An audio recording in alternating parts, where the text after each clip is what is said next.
អនុញ្ញាតឲ្យខ្ញុំបានធ្វើការបញ្ជាក់ជូនទៅបងប្អូនជនរួមជាតិយើងគឺចង់បញ្ជាក់ជូនបងប្អូនជនរួមជាតិយើងពីខេត្តពោធិ៍សាត់ដោយសារឃើញមានការលើកឡើងច្រើនពីរឿងបញ្ហាថៃនិងបញ្ហាភ្លើងរវាងប្រជាជនអាចារ្យថៃនិងប្រជាជនអាចារ្យកម្ពុជាខ្ញុំបាទសូមការបំភ្លឺសូមធ្វើការបំភ្លឺជូនបងប្អូនជនរួមជាតិពីនេះទៅថាទី1ប្រជាជនអាចារ្យកម្ពុជាយើងនៅពេលនេះម៉ោងនេះថ្ងៃនេះយើងពុំបានយកភ្លើងពីប្រជាជនអាចារ្យថៃចូលមកកាន់ប្រជាជនអាចារ្យកម្ពុជានៅក្នុងបណ្ដាញជាតិរបស់ប្រទេសទាំងពីរទេគឺការយកភ្លើងពីបណ្ដាញជាតិថៃមកបណ្ដាញជាតិកម្ពុជាគឺមិនបានយកភ្លើងទេគឺសូន្យហើយការដែលមិនយកភ្លើងពីបណ្ដាញជាតិថៃមកចូលបណ្ដាញជាតិកម្ពុជាគឺដោយសារប្រជាជនអាចារ្យកម្ពុជាយើងមានអគ្គិសនីគ្រប់គ្រាន់ដើម្បីធ្វើការផ្គត់ផ្គង់ជូនគ្រប់ទីកន្លែងទាំងអស់ដែលភ្ជាប់ទៅនឹងបណ្ដាញជាតិរបស់ប្រជាជនអាចារ្យកម្ពុជាស្អីទៅហៅថាបណ្ដាញជាតិដែលថាបណ្ដាញជាតិគឺជាការភ្ជាប់ភ្លើងតង់ស្យុងខ្ពស់ចាប់ផ្ដើមពីតង់ស្យុង115គីឡូវ៉ុលដល់230គីឡូវ៉ុលដល់500គីឡូវ៉ុល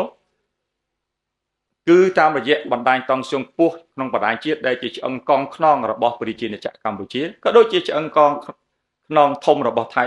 គឺយើងអត់បានយកភ្លើងនេះមកបំពេញឲ្យគ្នានៅពេលនេះទេ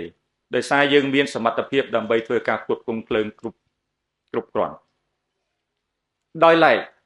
មានសហគមន៍តែ3ទេនៅក្នុងប្រជាជនអាចារ្យកម្ពុជាដែលជាប់នឹងព្រំដែនដូចជាតំបន់ខ្លះនៃអូស្មាច់ដែលយកភ្លើងពីថៃតាមរយៈតង់ស្យុងមធ្យម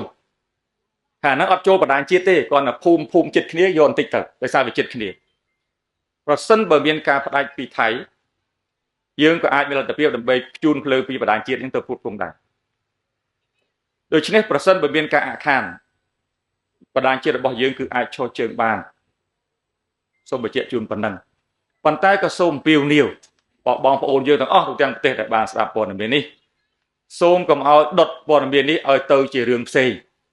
សូមកុំឲ្យក្លែងពាក្យសម្ដីសូមកុំឲ្យឌឺដងថាយើងមិនត្រូវការគ្នាទៅវិញទៅមកនៅក្នុងពិភពលោកយើងនេះការភ្ជាប់បណ្ដាញប្រទេសមួយទៅប្រទេសមួយគឺជាផលចំណេញទាំងអស់គ្នាអាមេរិកក៏យកភ្លើងពីកាណាដាប្រទេសនៅក្នុងបណ្ដាសហគមន៍អឺរ៉ុបក៏ប្រតិកលាគ្នា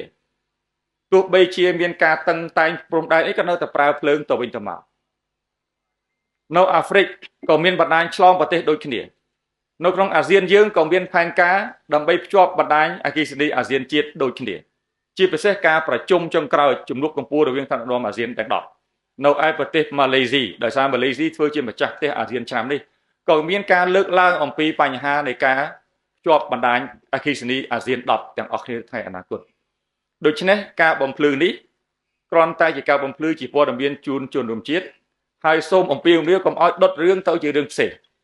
សូមឲ្យប្រទេសទាំងអស់នៅក្នុងអាស៊ានមានការសហការគ្នាជាបន្តថៃនិងកម្ពុជាក៏ត្រូវសហការគ្នាបន្តដើម្បីចំណេញទៅចំណេញមកទៅវិញទៅមកដូច្នេះបញ្ហានេះសូមឲ្យបងប្អូនទទួលយកនៅការពិតនេះហើយសូមសដុំពរកុំឲ្យមានការផលិតព័ត៌មានคล้ายៗទាំងឡាយដែលវាប្រឆាចពីការពិតសូមអរគុណ